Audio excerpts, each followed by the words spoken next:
नमस्कार विद्यार्थी मित्रांनो, हा प्रश्न बऱ्याचदा चुकतो।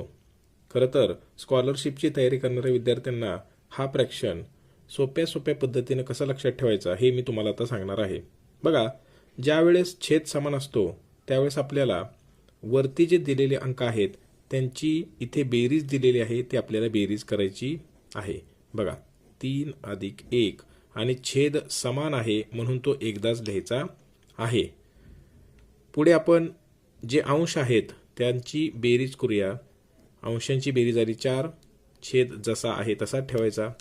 परंतु उत्तर इथे संपलेलं नाही, आपली चूक आपण इथेच करतो। या इथे या 4 ने वरच्या 4 ला भागायचं आहे, 4 एक्के 4 आणि उत्तर आलं 1।